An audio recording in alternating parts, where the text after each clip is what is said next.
C'était le 11 novembre dernier. Le social-démocrate Danilo Turk devenait le 3e président de la République de Slovénie. Les premiers mois de son mandat coïncideront avec la présidence slovène de l'Union européenne qui succède à celle du Portugal le 1er janvier prochain.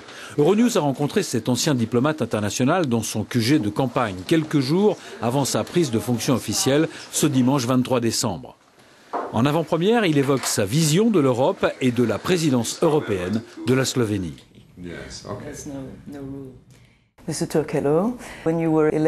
Après votre élection, l'un de vos messages à l'Union européenne a été « Faites-nous confiance et nous allons assurer une bonne présidence de l'Union européenne ».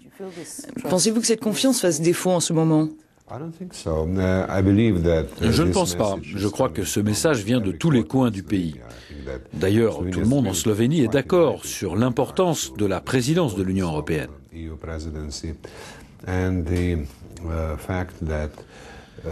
Le fait est que le choix de la Slovénie était déjà l'expression d'une certaine confiance. Et depuis que ce choix a été fait, la Slovénie a fait tout ce qui devait être fait et nous sommes bien préparés. Mais vous avez dit que tout le monde aurait les yeux tournés vers vous, en particulier les nouveaux pays membres de l'Union européenne. Alors par rapport à ça, quelles sont vos priorités et que pensez-vous pouvoir apporter de nouveau ? Les priorités s'établissent par les dossiers relatifs à l'Union européenne dans sa globalité, et peu importe qui préside. Je pense qu'il était très important que le nouveau traité soit ratifié pendant la présidence portugaise. Cela a permis d'évacuer un facteur potentiel de complication des affaires européennes à un moment opportun. Et ceci laisse le champ libre aux dossiers de l'Union européenne qui doivent être traités. Je pense que la stratégie de Lisbonne sera placée très haut dans notre programme parmi les questions générales. Et puis évidemment, il y aura un certain nombre de dossiers stratégiques comme l'énergie et l'environnement, importants pour le développement, et qui ont aussi une dimension politique, car ils ont trait aux relations entre l'Union européenne et la Russie. Et bien sûr, il y a aussi des dossiers spécifiques comme le Kosovo, le Moyen-Orient, des régions où l'Union doit montrer qu'elle joue un rôle majeur. Et là, la Slovénie essaiera d'apporter son aide. Concernant la partie occidentale des Balkans, vous avez appelé à une intégration rapide de tous les États de la région. Alors, par quoi allez-vous commencer ? Je pense que tous les pays de l'ouest des Balkans ont une aspiration légitime à ce sujet. Je veux dire qu'ils sont l'Europe. Ils ne représentent pas un trou noir dans l'Europe. Donc je pense qu'on doit comprendre la psychologie et l'aspect politique de cette volonté d'adhésion à l'Union européenne. D'un autre côté, on doit aussi admettre que les candidats doivent remplir des conditions. Donc la Slovénie va essayer d'aider ces pays à se préparer mieux et plus vite pour remplir les conditions nécessaires à l'Union européenne. Y compris pour la Serbie ? Absolument. Je crois qu'on doit être très rigoureux sur ces sujets. C'est une chose d'entamer le processus d'accession, c'en est une autre de parler d'adhésion. Et pour en arriver à ce stade, il est clair que des choses doivent se déclencher.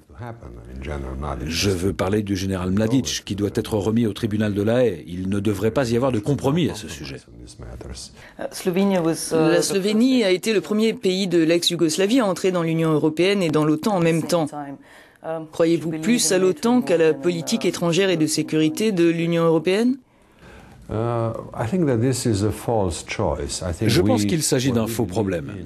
Je pense que ce en quoi la Slovénie croit, c'est au renforcement de la politique étrangère et de sécurité commune. Nous pensons que c'est un élément vital de l'avenir européen. Nous devons penser de façon stratégique à la politique étrangère et de sécurité commune. Et dans cette perspective, je voudrais dire que nous devons notamment considérer avec clarté la question de l'accession de la Turquie à l'Union européenne. Quelle est la volonté globale de l'Union européenne ? Comment se positionne-t-elle par rapport aux principales zones de crise et de richesse potentielle comme le Moyen-Orient, dont la Turquie est un voisin immédiat ? Donc je pense qu'on a besoin d'une politique étrangère et de sécurité commune, pas seulement comme un mécanisme de coordination pour des problèmes spécifiques et actuels de politique étrangère. On en a besoin aussi pour avoir une vision stratégique de l'Europe. Et actuellement, c'est une vision qui nous manque. Vous évoquez la Turquie, vous êtes pour son entrée dans l'Union européenne ? Oui. Personnellement, oui. L'Europe doit savoir ce qu'elle veut devenir sur l'échiquier mondial, globalement. Et je pense qu'avec la Turquie, l'Europe aura beaucoup plus de poids. Un autre dossier qui fait débat, c'est l'immigration. Pensez-vous que l'Union européenne l'aborde de la bonne manière? Pensez-vous que ses politiques d'immigration soient les bonnes? Bon, je ne suis pas sûr de savoir quelle est actuellement la politique européenne d'immigration. Je pense que c'est un projet encore balbutiant, en construction. Et je pense que l'Union européenne devra savoir s'ouvrir à une plus large immigration. On a besoin de plus d'immigration. Et nous vivons dans un monde globalisé. L'Europe ne peut pas être une forteresse. Parallèlement, l'Europe doit comprendre qu'il faut investir plus et mieux dans des régions d'où provient la pression de l'immigration ou de l'émigration sur l'Europe. Pour finir, la présidence slovène sera suivie par la présidence française de l'Union européenne et les observateurs disent que la France met déjà beaucoup de pression et que ceci fait de l'ombre à la présidence slovène. Alors est-ce que vous êtes d'accord? Je n'ai pas remarqué cela, mais nous admirons tous la France et son rôle en Europe. La France est un pivot de l'intégration européenne.